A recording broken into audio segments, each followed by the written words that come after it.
Olá, minhas queridas e meus queridos, que bom estar com vocês novamente aqui em nosso canal. Eu sou Israel Matoso, sócio fundador do escritório de advocacia Matoso e Freitas e tenho um prazer enorme nesses momentos que passamos juntos aqui no nosso canal. Momentos de refletir, conversar, trocar informações sobre o que de mais atual e mais polêmico tem acontecido no meio do direito dos concursos. Nosso escritório é especializado em direito administrativo e direito constitucional, com ênfase em concursos públicos. Por isso, nos preocupamos em preparar esses materiais e democratizar ainda mais a informação sobre essas áreas do direito que são muito específicas e pouco estudadas pelos advogados de uma forma geral. Por isso, peço que já deixe seu like no vídeo e compartilhe com seus amigos e nos seus grupos. É muito importante para a gente. Vamos ao vídeo? Hoje quero falar sobre algo que acontece com muita frequência nos primeiros meses do ano posterior ao ano de eleições municipais. Como vocês se lembram, ano passado, nós fomos às urnas escolher os prefeitos e prefeitas de nossas cidades. Milhares de novos gestores assumiram prefeituras em todo o país. Novos grupos políticos passaram a ocupar espaços que antes eram de outros grupos.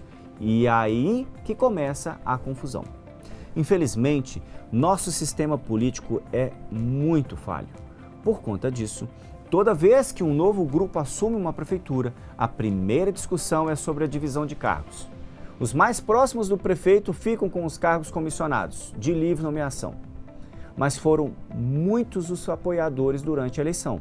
A chapa vencedora envolveu muitos partidos. O que resta? É preciso lotear a prefeitura. Como isso é feito normalmente? Por meio de um velho estratagema, o Processo Seletivo Simplificado, PPS.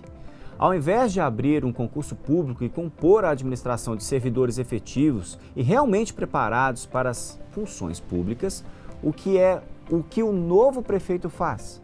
Ele cria um processo seletivo simplificado com a desculpa de que é preciso realizar dezenas, muitas vezes centenas de contratações de forma emergencial, senão a prefeitura vai parar.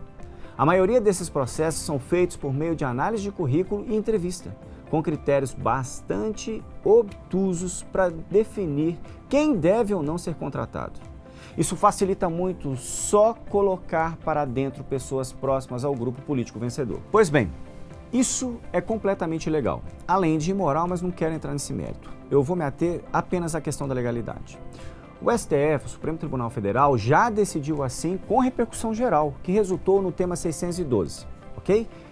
O tema 612 fala o seguinte: nos termos do artigo 37, inciso 9 da Constituição Federal, para que se considere válida a contratação temporária de servidores públicos, é preciso que, letra A, os casos excepcionais estejam previstos em lei.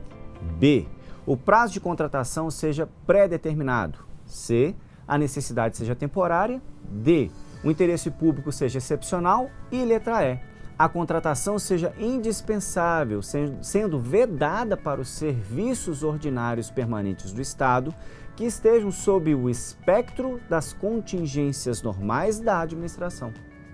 Essa questão ganhou repercussão geral no STF a partir de ação que visava declarar a inconstitucionalidade de uma lei municipal da cidade de Bertópolis, no interior de Minas Gerais. A decisão é de 2014, tem mais de 10 anos, pessoal, mas até hoje isso segue acontecendo em todo o Brasil. Em algumas cidades, o prefeito chega a anular concurso público cujo edital foi lançado pela administração anterior, com a desculpa de que irá promover uma investigação, que há algum indício de fraude e em seguida começa a contratar pessoas próximas que caminharam com ele durante a eleição. O que mais impressiona, vou ser muito sincero com vocês, é que o STF precisou estabelecer um tema de repercussão geral para praticamente repetir o que, como a própria tese inclusive já indica, já estava previsto na Constituição Federal. O inciso 9 do artigo 37 diz o seguinte: a lei estabelecerá os casos de contratação por tempo determinado para atender necessidade temporária de excepcional interesse público. Também me impressiona que essa decisão do STF com relação ao município de Bertópolis veio reformar acórdão do Tribunal de Justiça de Minas Gerais, que não concordou com as alegações do Ministério Público e entendeu que a lei municipal em questão não tinha nenhum problema. Felizmente, o STF mudou esse entendimento. Quando a Constituição prevê que somente situações extremamente excepcionais permitirão contratação temporária, o que se busca é uma gestão da coisa pública boa e eficiente, que respeite os princípios da isonomia e da impessoalidade, intrínsecos, inclusive, à seleção pública, e que normalmente são observados nos concursos públicos, mas ignorados em boa parte dos processos seletivos simplificados. Bom, gosto muito da informalidade com que produzimos esses conteúdos, mas hoje eu vou pedir licença a vocês para fazer uma citação. Eu quero citar um dos principais nomes do direito administrativo, o professor José dos Santos Carvalho Filho.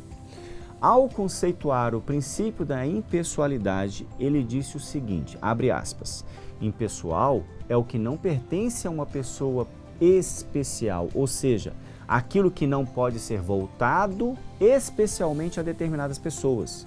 O princípio objetiva a igualdade de tratamento que a administração deve dispensar aos administrados que se encontrem em idêntica situação jurídica. Nesse ponto, continuando a citação, representa uma faceta do princípio da isonomia.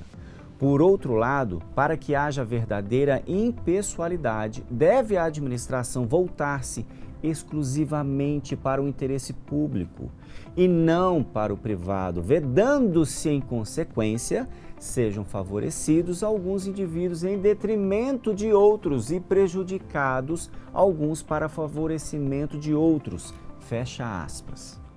O que precisa ficar claro, pessoal, é que a regra para investidura em cargo público é o concurso público de provas ou de provas de títulos, conforme previsto no próprio artigo 37, inciso 2º da Constituição.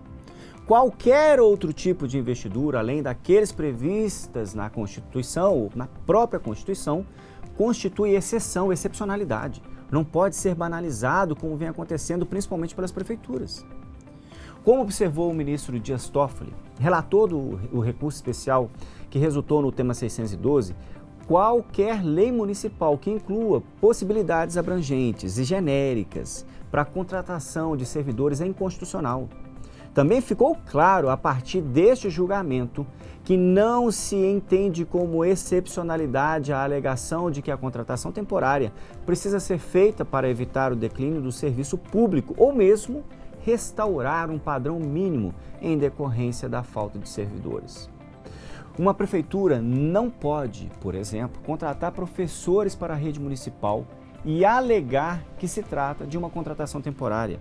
O número de alunos não vai diminuir, tampouco deixará de ser obrigação do município gerir a educação pública dos primeiros anos. É inerente à gestão. A necessidade de ter professores nos quadros da prefeitura é permanente. Qualquer meio de contratação para um cargo desse tipo, além do concurso público, não pode, em hipótese alguma, ser considerado excepcional. Eu faço um adendo. O administrador público não pode, em hipótese nenhuma, criar necessidades artificiais para justificar contratações espúrias, ou seja, defender seus interesses políticos que são ilegais. Nós aqui do Escritório de Advocacia Matoso e Freitas lidamos com concursos públicos todos os dias. Lidamos com vocês, concurseiros e concurseiras, todos os dias que sacrificaram para buscar uma vaga pública. Nós sabemos como vocês se dedicam, quase sempre com muito sacrifício, para se prepararem para os concursos que disputam. Sabemos como essa vida em busca de um emprego público é árdua. Por isso, nossa indignação quando nos deparamos com casos que tentam, de alguma forma, burlar os critérios constitucionais da seleção pública no Brasil. Isso aconteceu recentemente em Berilo, outro município aqui de Minas Gerais. Agora, no final de fevereiro, a Justiça suspendeu um processo seletivo simplificado e impugnou todas as contratações realizadas por meio dele. Na ação civil pública, o Ministério Público provou ter constatado contratações temporárias irregulares, com critérios subjetivos de seleção, claro, que desrespeitam os requisitos definidos pelo tema 612. A decisão também obrigou o município a apresentar no prazo de 90 dias cronograma para a realização de concurso público que deverá ser executado e concluído em no máximo 1 ano. Que decisão maravilhosa, hein? Bom, eu vou ficar por aqui, pessoal. Esse vídeo não falou diretamente sobre uma dor específica de concurseiros e concurseiras, mas de algo que precisa ser acompanhado de perto por todos os cidadãos. Se você tem conhecimento de qualquer tipo de contratação irregular por qualquer órgão público, denuncie. Se tiver dúvidas a respeito, pode entrar em contato com o nosso escritório, será um prazer enorme. Nós teremos realmente uma atenção especial a você. Entre em contato conosco e vamos conversar mais sobre esse assunto. Amigos e amigas, muito obrigado pela companhia. Espero que tenham gostado do vídeo.